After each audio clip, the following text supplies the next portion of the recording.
Welcome to Church Media Design TV tips, tricks, and how-to for you, the church media designer. I'm your host, Brad Zimmerman, and I'm joined, as always, by my faithful crew of the three wisest men in Jesus. At least they're the three wisest men I know. It's Little Whitey, Dwight Schrute, Colonel Sanders and his Kentucky Grilled Chicken, and Jesus Christ, the Son of the Lord Most High.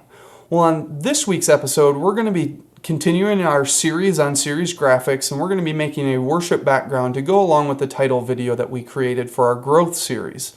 So if you're ready, and I know I'm ready, and the three wise men and Jesus are ready, let's get into it. Well, before we jump into After Effects to do our tutorial, I want to read an email from Dane. And Dane writes, "Hey Brad, one common problem is that I develop a strong main graphic, but have trouble making other versions that are equally as strong. For example, the title looks great, but it can be hard to create a design that works for all other purposes that are needed within one service. We like to put up slides that give folks a better idea of what's going on, like welcome announcements, baptism, etc. Often it's difficult to decide where to put thematic material and when other stuff needs to be included. Maybe you could address how you've done this with some of your graphics." Well, Dane, we're going to talk about that today because we're going to be making a worship background loop that goes with our series title. Now, this background loop could be used for your message background during a Bible passage or during your worship set, but I like to keep the announcements the same and not the same as the series, because then you can have announcements that look consistent week to week, because usually you're going to be using them like 2 weeks in a row getting ready for an event. And the same with the series. You want to make the series one package and the announcements and stuff that doesn't fit in that package have its own look. So we're going to keep like the worship background and anything during the teaching time having the same theme of the series, whereas announcements will have their own specific look. Now, if an announcement fits into the series, I would still use its own look so that that event or that announcement can have its own identity outside of the series. So now we're going to jump into After Effects and work on that worship background.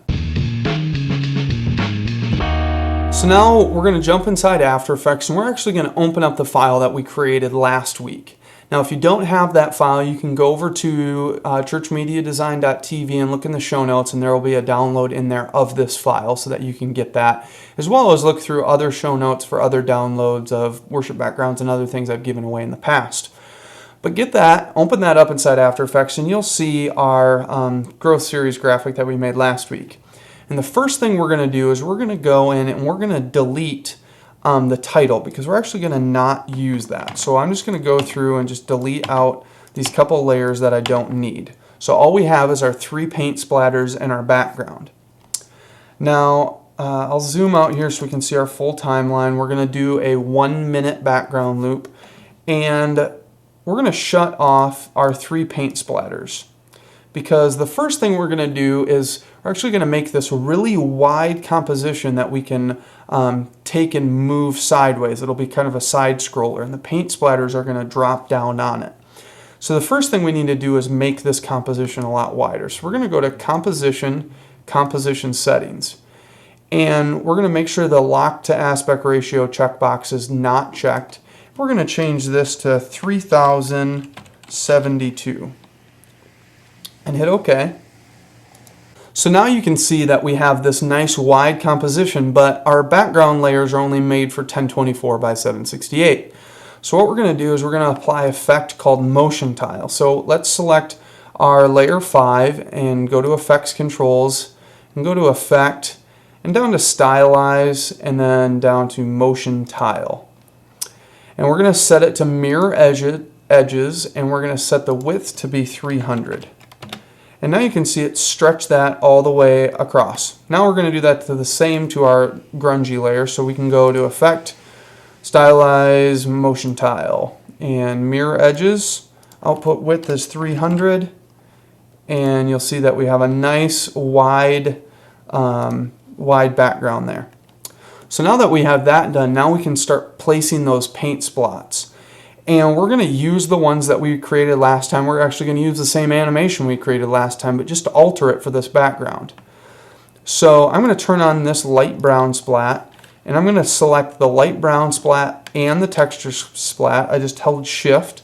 And I'm going to go up to layer and down to pre-compose. And we're going to name this LT brown and move all attributes to a new composition. And we'll say open new composition. Hit OK. Now what this is doing is making a new composition. And you can actually have compositions inside compositions.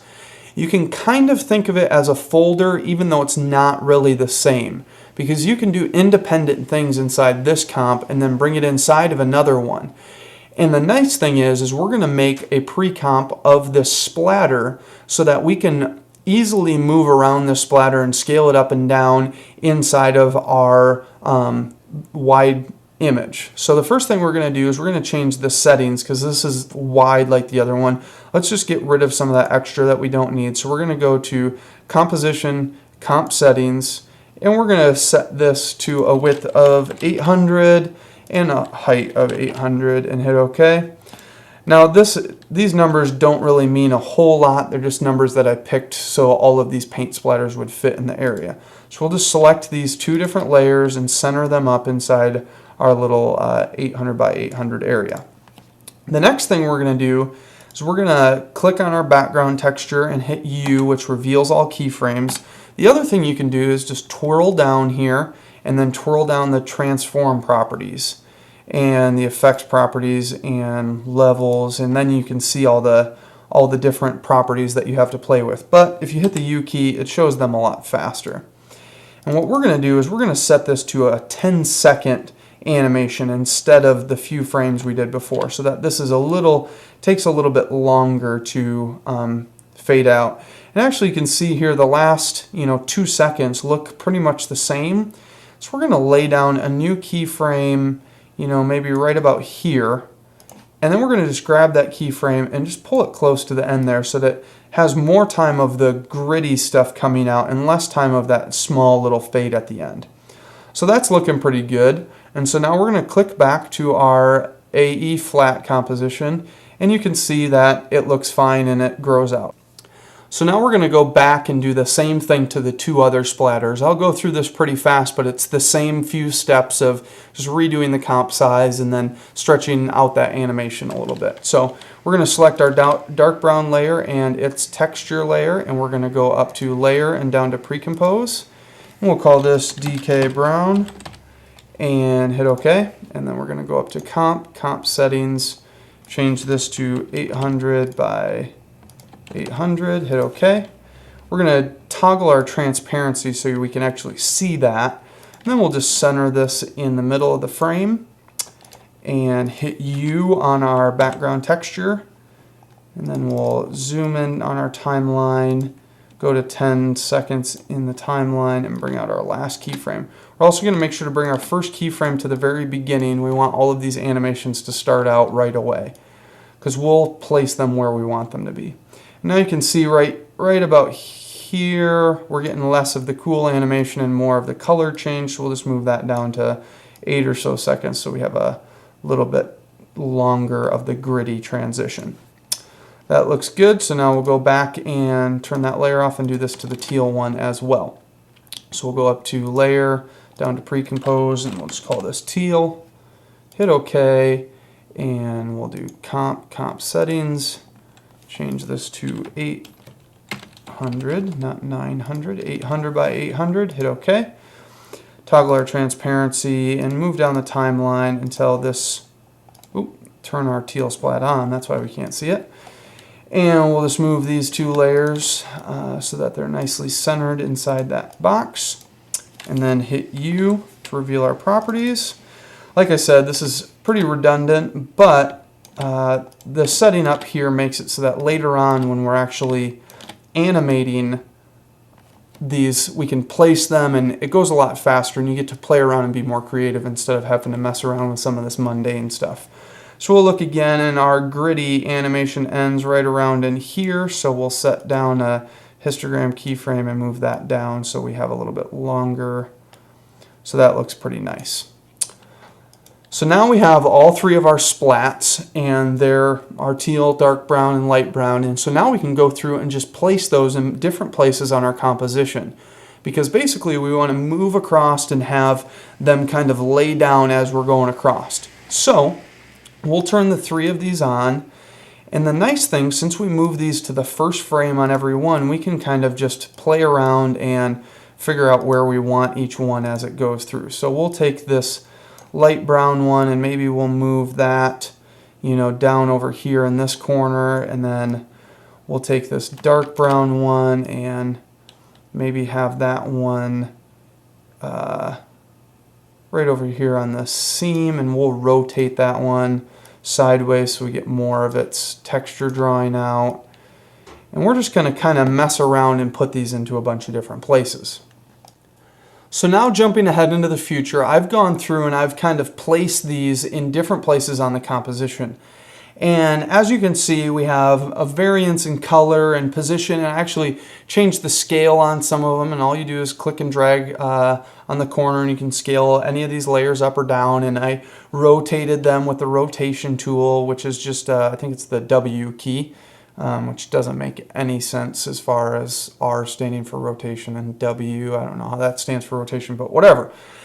So I've placed these all in the composition. Now the one thing that we have to look at is the reason I made it 3 things wide of our 1024 by 768 3 times, and we have it tile, is because I'm going to start on one of them and move all the way down to the end, and by the time I get to that end one, I'm actually going to be back at the beginning. And so what I need to do is have this first one and this third one look exactly the same. And so what we need to do is we're going to actually go through and we're going to delete this teal on the upper left hand corner, and we're going to copy these two guys. I'm hitting Control D after I've selected them, and I'm going to try place these as close as I possibly can to where they're supposed to be. And the way that I'm going to do this is I'm going to just drag these down, and I'm holding Shift so that they don't move up or down. And I'm going to line up this side with the very edge of that. And then I'm also going to line up this with the center of this seam, because then it will ensure that this is a perfect loop. And then we'll do the same here. I'll line this guy up with this seam. We'll do Control D and duplicate him and move him down and line him up with this seam here. And this is the part that usually takes the longest after you've come up with the cool animation, is figuring out how to make this a seamless loop. So now that I have both of those in place, I don't really want them to be lined up like that, so I'm going to select both, hit Shift, and hit my right arrow like once, and that'll help kind of just move them over, and maybe we'll move them down just a little bit so they're not so high. Because our text will be kind of in the center of the screen here, and it's okay, like the dark one's coming down, but text will be seen just fine on top of it. So now that we have all of our layers placed and we have it perfectly looping, we're going to actually set this into our final movement composition so we can see when we want each layer to draw out. So we're just going to go up to Composition, and we're going to do New Composition. We're going to set this to our good old friend of church definition, 1024 by 768, and we'll call this our master. And this is just our master composition. This is the final composition. And then we're actually going to go to our project panel, and we're going to take our, where are you? Oh, here we are up at the top. We're going to take our growth AE flat composition and pull that in. And you'll see it's that very wide composition. We're just going to move it down so it lines up directly with our right side, or our left side here. And we're going to hit P to reveal our position property, and we're going to set down a keyframe. Then we're going to go down to the end of our composition, and we're going to click and drag this layer. I'm just going to hold Shift for right now so that it doesn't move up or down, and that looks just about right. So now, if we want to do a little RAM preview, or we can just kind of scrub and we can see like all these things are all growing out at the exact same time. And so that's why we're going to use this and look and see, when we need to have all this stuff growing out. So now that we have the composition inside of our master composition, we can do some cool stuff. After Effects is set up that our growth composition that's inside our master, wherever our timeline marker is, our timeline bar is in our master composition, if we click over to our growth composition, our timeline marker is in the exact same spot, which is really cool because now we can move our timeline marker in our master and then switch over to our growth and set what we want to be growing at that point. So in the master, we'll move along. I'm not going to worry about these first few right now, but we're going to start with this light brown one at the bottom here. And I think I like where that one's growing out at, but I don't like where that dark one's growing. So we have our light one growing out, and then maybe right about here I want my dark one to grow out. So I'll click over to my growth comp and I'll select that dark composition, and I'm just going to move that layer all the way over so that it's starting to grow right there. And then we can click back over to our master, and so now we can see as it's moving, that one's there, and then this one starts to grow out kind of at the end. And then maybe we'll have our top dark one over here start growing out as well. So we'll click over and take that guy and have him start growing right around this time. And we're just going to click back and forth and kind of set, like maybe right about here we have our teal and our light brown start growing out. So we'll just click back over and find those two layers and move those down. And maybe we want the light brown to wait just a little bit longer so that that one grows out just after. And we can click back to our master, and the nice thing is we can see how it's going and do our animation after we see our movement, which is really nice. Now again, this is where it gets tough because we have to line up our end frames with our beginning frames so that we have a seamless loop. And I might not get it perfectly seamless during the show because sometimes this just takes a little bit of finesse to get it all lined up so that, you know, when you're starting an animation at the beginning, that it, you know, ends in the right spot when it loops through, so that you really can't tell where the beginning and the end of the loop is. Because I mean, we could have it so it starts on a blank slide and ends on a blank one, but it'd be really obvious and it really wouldn't look that nice. This looks a lot more free-flowing, and it's just going to go over and over again, and no one's really going to notice where it starts or ends, which is part of the whole distraction-free worship environment. I actually find it really distracting when a worship loop doesn't loop seamlessly, and because you're seeing like some jittery frame at the end or something like that. And so we really want to make sure that our loop that we're creating doesn't have that jitter spot in it and seamlessly loops. As well as that's the reason we went through and stretched out these animations to 10 seconds, because we want to have nice smooth animation that's just kind of subtly going by so that we don't distract people with very jittery stuff. Now that might work for a faster song, but most of the time you'll want something that's a little bit more smooth. That's one thing I've noticed about some of the background loops that I see, and ones that I just go, I'm not going to buy that because it's so jittery with its motion and some of that stuff that it's more distracting to see on the screens and takes my focus off of worshiping God and puts my focus on watching some animation, which really isn't the point. So now you can see at the end of this, the teal and the dark brown at the top here are animating out. Now that means at the beginning we actually need to have the teal and the dark brown on. So we're going to click back to our composition, and we're going to move these first two down until they're fully drawn on. So now you can see if we're on the first and the last frame, they look exactly the same, almost. We need to start. Our light brown doesn't need to be on yet, and neither does our dark brown really, so we can actually get rid of both of those layers. So we'll go back and we'll just delete both of these layers out of there. So now you can see that our beginning frame and our last frame looks exactly the same, and we have a nice animation that's going through the middle. And now that you have some of that looped up, like I feel like there's not very much going on at the top here, maybe I want to add in another light brown splatter. So we'll just click back over, grab one of these light brown guys, maybe this one over here, hit Control D to duplicate it, and we'll just throw it at the top and, you know, figure out a spot like that dark brown one's coming out. And maybe right about here where there's not much motion going on, we'll have him start animating out. And it kind of goes 3 in a row there. And we can click back to our master, and you can see that we have a nice loop that we're scrubbing through, and that's all that stuff's coming out. And then we have a few things at the top here that are coming out, and then it will loop back to the beginning. Now you will see I've just screwed up the loop by that light brown splatter being too close in this last frame.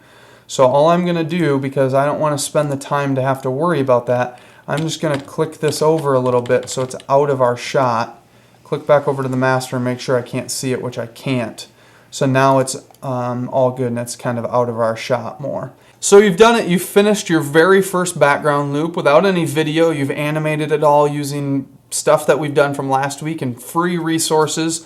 So you can export that out. Now, if you don't have After Effects, you can jump over to the website, and I have versions of this loop that I created that you can download at 1024 by 768 or 800 by 600. So hopefully that will be a great resource for your arsenal.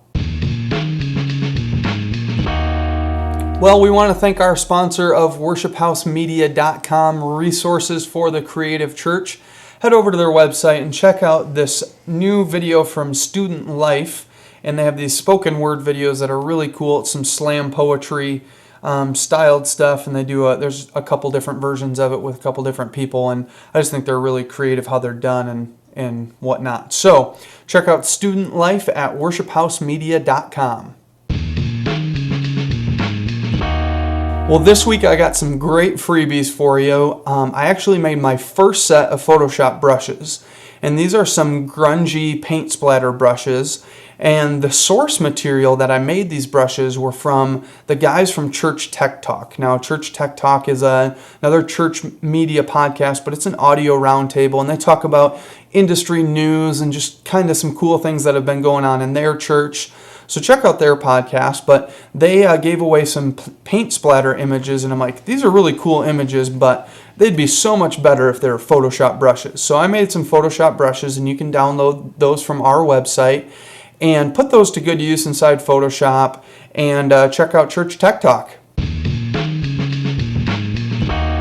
Well, thanks for tuning in to another edition of Church Media Design TV, and thanks for Dane for his question.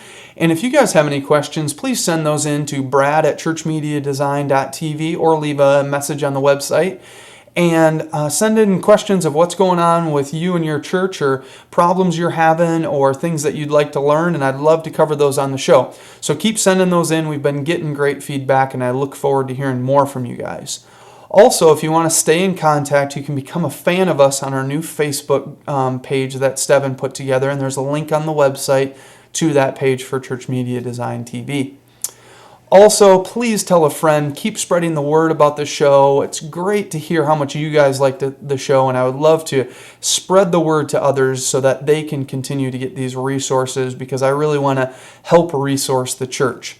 So tell a friend, and tune in every single Monday at 10 a.m. is our new release time. So look forward to the podcast coming out every Monday morning. So as for me and the three wise men and Jesus, we're saying, see you later.